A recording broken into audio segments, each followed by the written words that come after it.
Hello guys! Welcome to my YouTube channel. Magandang araw sa inyong lahat. Welcome back. Alright?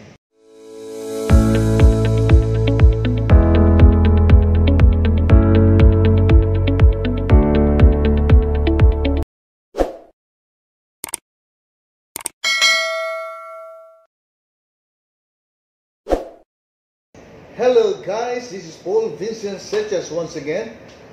Today I will discuss, this is my second ENP serie when it comes to environmental planning. So today I will discuss about the so-called PPT.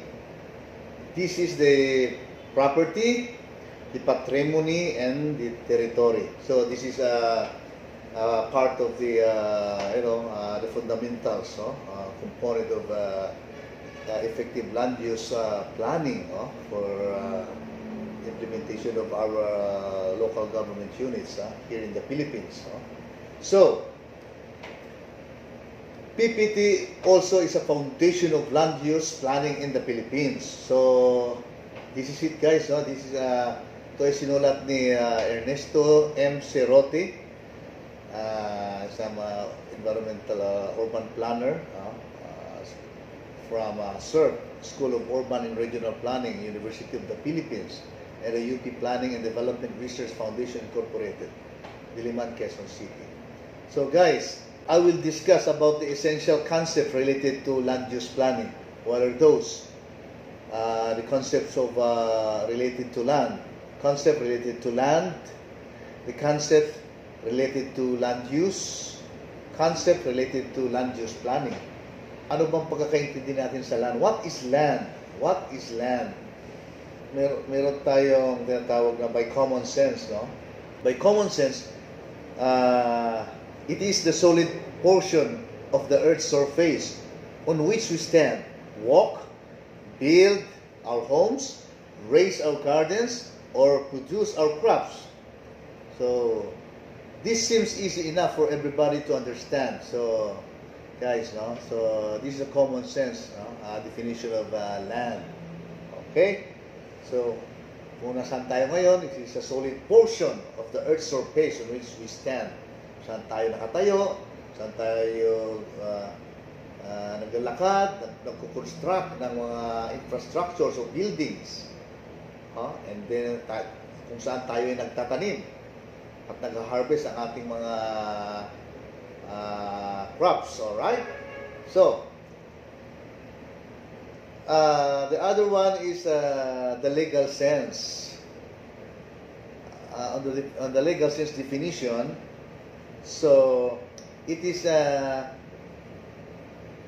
any ground or soil or earth that is regarded as the subject of ownership and everything annexed to it, whether by nature, example trees, water, or by man, example buildings, crops, extending indefinitely vertically upwards and downwards. So, yun, maging pagmamayari ng bawat tao, at sa lahat ng kanya nasasakupan, alright? Halimbawa, sa land, land is composed of water, composed of air, and composed of gases or other minerals. So, that's it. On the economic sense, what is land on the economic sense definition?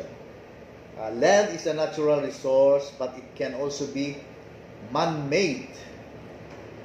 As such, it is often regarded as a good or a commodity that can be supplied to meet certain requirements for the satisfaction of human wants. So, pwede rin pala it can be a man-made, or it can be, it should be regarded as a good or a commodity that can be supplied to meet the certain requirements of the satisfaction of human wants. All right. And the next, ecological sense definition. This is the most extensive, all-inclusive definitions of land. The dictionary defines land from this perspective as the natural environment and its attributes, the surface of the earth and all its attributes. The natural attributes of land include the macro and microclimate, hydrology and other climatic conditions, the geology, topography, and soils, and the plant and animals communities that live in it. What about man? We might as well ask, is man included in this definition of land? It can be yes or no. Yeah? So that's it. So on the ecological sense, so land could be on the perspective view as the natural environment and its attributes. So yun na nga, sinasabi nito, what are those? Siyempre, there should be tawag nilang the macro and microclimate, and then yung hydrology, and then other climatic conditions, the geology, the topography of the land. No? So it's a land composed of numerous series of characteristics on the natural way and climatic conditions. No? So yan ang ating ano dyan, no? Including flora and fauna, and in its habitat. So that's it, no? On the ecological sense. But on the broader concept of land could be a natural resource. Land as a natural resource can be a limited concept in that it is a subset of nature-given resources as distinguished from other natural resource categories such as water, air, forest, minerals, wildlife, and the like. So, land is a natural resource. So, it's composed of, it's true, it's composed of not only the solid portion of the soil, but it's composed of other mineral resources. Water, such as water, the air, the other minerals, no? The forest, yeah, and the wildlife. So this is the broader concept of land. So this is, guys, no? So also land, on the broader concept, land as an economic good. Land is regarded variously as a consumption good, such as when it's sold and bought either as a raw land or as service subdivision lot. Land is also seen as a factor of production in either of two senses, as a direct input in the production process.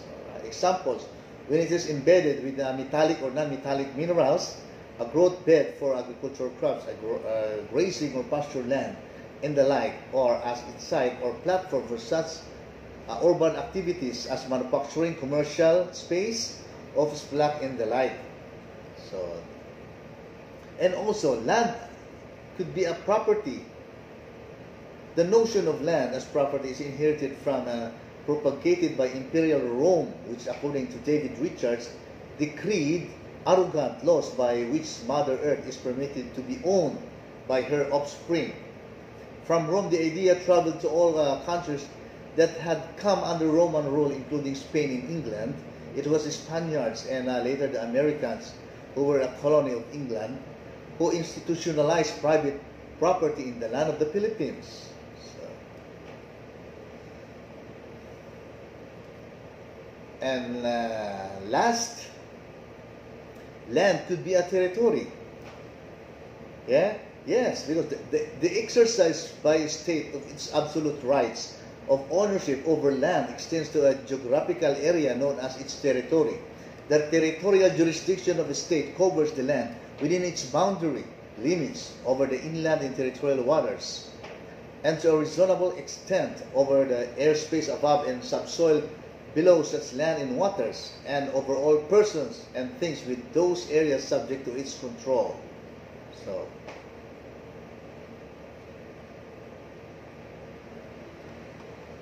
that's all. So yan ang the broader concept of land. Okay, kinakailangan, guys, maintindihan muna natin, no? Yung from the narrow part, the narrow concept definition up to the broader concept. For example, on the narrow aspect or the narrow definition, no? Land it is a solid portion of Mother Earth, or soil, no? It's a solid portion. But on the broader concept, it could be this soil composed of water, air, gases, and other minerals, and also composed of wildlife, flora and fauna, and its habitat. So, ganyan natin dinidefine ang land, no? Pagdating sa ganyan. So, and then, kailangan nating ma-distinguish, may categorize, o may formulate series of framework and mechanism to implement effectively the land use planning in the Philippines through a model zoning ordinance. I will discuss that later on my other serie, guys. So, guys, therefore, when it comes to environmental planning, kinakailangan muna natin mapag-aralan ang the basic principles and fundamentals when it comes to the property, the patrimony, and the territory na gaya na na-discuss ko kanina. It's a librong sinulat ni Mr. Cerote of SERP. So, alam nyo guys, pagdating sa land, there are so many factors or contributing factors involved, particularly on the geophysical, the ecological, the social, and the environmental aspect. So, kaya dito na-initiate o na-create o na-formulate ang numerous laws, republic acts, presidential decrees, or executive orders coming from different government agencies to implement efficiently and effectively the proper utilization and the value of a certain land here in the Philippines. So, kaya there is so many frameworks and comprehensive mechanism of the government para ma-implement ng maayos ang mga batas na ito. Dahil out of these laws, dito natin maiintindihan ang how important the environmental planning is. So, from the smallest part, so up to the broader part, so the land. So, dahil dyan na i-implement, out of that laws, through implementation of the model zoning ordinance, so nagiging maayos at smooth ang implementasyon ng ating mga government units towards a successful development, exemplary vision or mission attaining its